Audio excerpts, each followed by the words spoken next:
If you have a fear of public speaking, whether that is you're getting your voice heard in a meeting at work, or maybe you need to give a pitch or a presentation, or you find yourself making a video, speaking to an iPhone like this, and you just like to feel more confident doing it.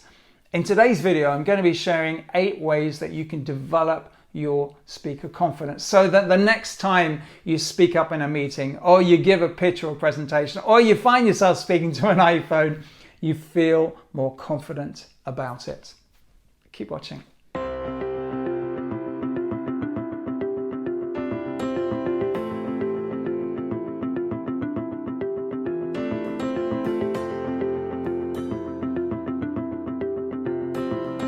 Hey, Mike Blissett here, founder of Speak Like a Pro Online, sharing ideas, tools and techniques to help you speak with more confidence, make better videos and grow your business. On this channel you see book review, tech and how-to videos just like this one, so if you're new here, consider subscribing.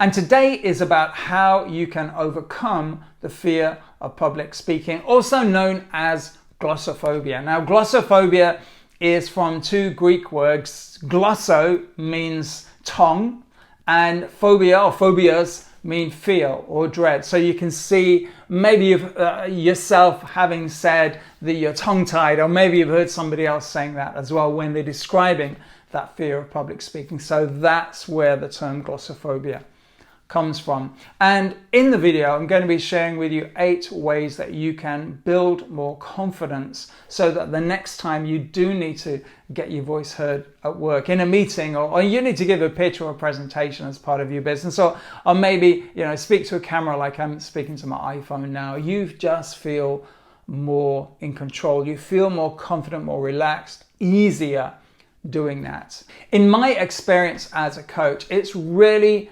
difficult to ask somebody to not do something or to stop doing something. For example, to stop thinking about their fear of public speaking, because as the human mind works, it has to remember what that fear is before then it tries to work and not think it. And it's really hard, as I say, not to think about something. To give you an example, if I was to ask you to not think about a pink elephant, what are you doing? You probably are thinking about a pink elephant and then trying to remember the task of trying not to think about a pink elephant, which is equally as difficult to do.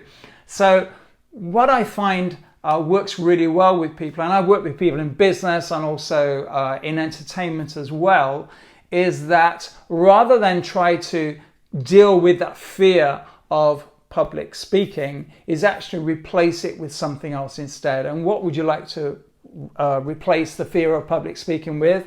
Well, chances are to feel more confident and more relaxed and easier about it, which is why I'm going to be sharing these 8 steps with you today. Now, just to say, the 8 steps are really simple, they're really basic, and in my experience in life, the more simple, the more basic and everyday something is, the more chance is that it's going to work. And the reason I'm sharing them with you is that with all the people I've worked with, as I say, from showbiz through entertainment, through professional speaking, and sometimes politicians as well, the one thing they all have in common is that they all get nervous before whatever it is they're going to do, and they implement these strategies to just build up their confidence so that when they go live, when they go ta-da, when they give their whatever their presentation is, what you see is a confident, relaxed speech or performance. So let's jump in. Number 1 is to expect to feel nervous. Now, I did say these are pretty straightforward steps. You're going to know this. I'm sure you already know that you should expect to probably feel nervous before you've got a pitch or a presentation or some such talk coming up. But here's the thing, if you expect it, if you accept that you expect to feel nervous, that puts you in control. That puts you in a position where you can do something with those nerves. You can do something with that fear. You can do something with that adrenaline, which is what causes the mouth to go dry and the head to start spinning and all the rest of it. You can do something with that that helps you give a more confident presentation. And number 2 is to prepare. So whatever you might have to say in a meeting, or maybe give a pitch or a presentation, or you're making a video blog post like this one today, it's really important to prepare. So whether for you that might be writing out a script, and I don't write out scripts, but I know some people do. Whether it's writing out keywords or just jotting down notes, or maybe some people draw a timeline and just put like little notes on what they want to say at the beginning, in the middle, and at the end, a bit like a sandwich.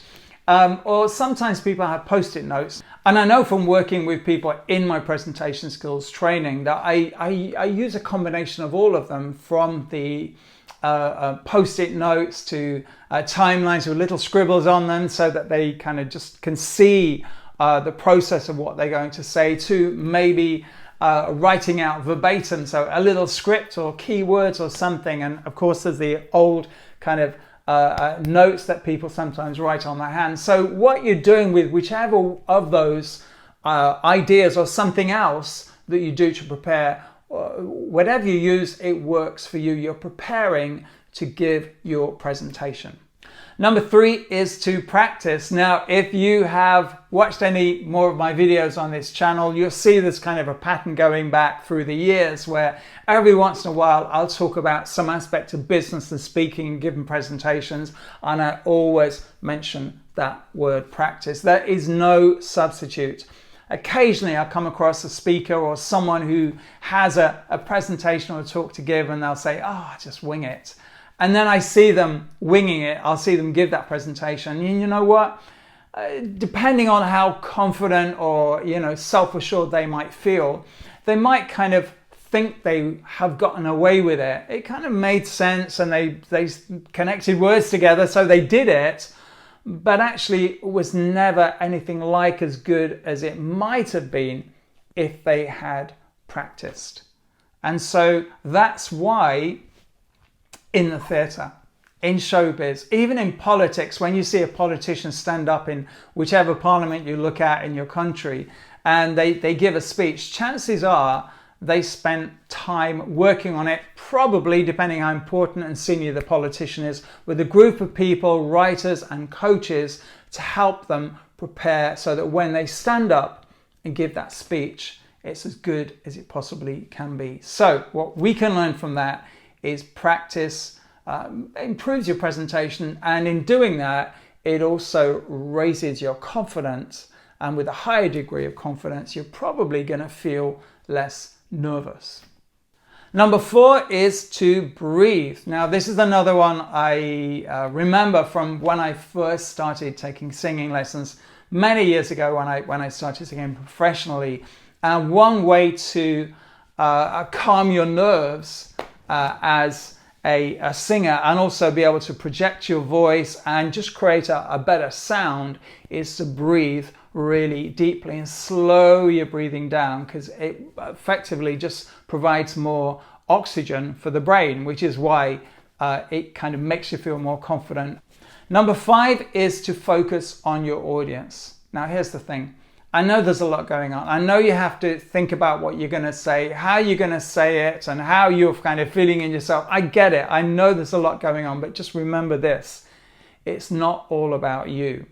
It's about them. It's about whoever else is listening to what you're going to say, whether it's your team in a meeting, or whether it's the board if you're giving a pitch at work, or in a sales meeting, or whether it's the audience you can't see, maybe you're speaking to in a camera, and you know that people are going to be listening. Just to keep your focus on how your message is landing for them, and to be, if you can be, more concerned about them than you are about you. Because if you're concerned about them getting value, of it making sense, of going away with something that has been worth their time, while you're thinking about that, chances are you're not worrying about getting nervous or getting fearful, because you've focused your attention on them. Number 6 is to simplify what you are going to say. Now, I get it, okay? I'm in this as well, and I think everybody I have ever worked with or have seen speaking,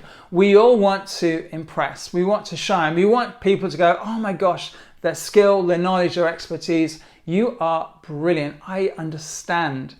Sometimes with that intention of wanting to shine and share our skill, knowledge and expertise, we overcomplicate what we're going to say. So whatever it is that you want to convey, whatever message or theory or idea, just think about how you could say it in its simplest terms. So not an overuse of technical language. If you can not necessarily dumb it down, but use more everyday, simple speak, something that's authentic for you, so that when you speak and give a presentation, it's your natural voice. It's more likely, number one, to be conveyed and that the other people will understand and hear what you said. And number two, it'll be easier for them to listen to as well. And then third, it's just going to be easier for you. You're going to be using your natural everyday voice, your authentic vocabulary. You're not going to fancy it up with words that kind of don't quite fit into your mouth. And with the pressure of giving a presentation, it's more likely that those words are going to trip you up. So just keep it simple when you give that presentation. Now, number 7 is mental rehearsal. And the first time I heard this term used was with athletes, and particularly Dame Kelly Holmes. Now, Dame Kelly Holmes was a runner and a gold medalist, a multiple gold medalist at the Athens Olympics, so a good few years ago now. And I saw an interview with her a few years after she had that success, and she talked about how she prepared for all those years to run the races of her life and win, basically. And included in that training was mental rehearsal. And so she mentally rehearsed running the races. She mentally rehearsed going through the tape at the end where she would win. And she also mentally rehearsed, and this is significant to me, she mentally rehearsed the podium moment. In your mental rehearsal, you are the director. You are the director. So if you were the director in your own mental rehearsal for your presentation, as a director, you wouldn't want to direct yourself doing it wrong, getting nervous, getting tongue-tied, forgetting what to say, going to pieces, being an absolute failure. You wouldn't want to be the director that directs the performer, you, to do that. A director wants you to shine. They want you to do it well. They want you to be a success. So when you're running your mental movie, when you're having your mental rehearsal, just think about, this is you on your A game. That's what you're practicing. And number 8 is to act as if, or as social psychologist and TED Talk speaker Amy Cuddy once said, it's not fake it till you make it, it's fake it until you become it.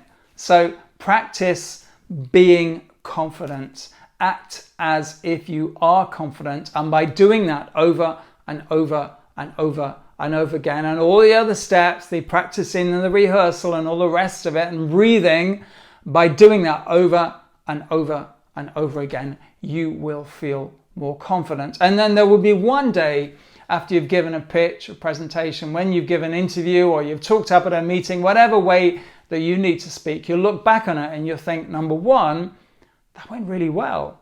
You felt really good. And number 2, actually there won't be a number 2. You won't remember that you used to have a fear of public speaking. That will be gone. Not because you tried to allay the fear of public speaking, or you tried to not think about the fear of public speaking, but you replaced it with something that is more useful for you. And that's how to build confidence so that when you give your next presentation, when you speak up next, you've set yourself up to succeed. So that's it for this video. If you've enjoyed it, please give it a thumbs up. And if it's your first time here, consider subscribing and also hitting the notification bell so you get to know next time I upload a video. Remember, this channel is all about sharing ideas, tools and techniques to help you speak with more confidence, make better videos and grow your business. I'm Mike Blissett. Take care.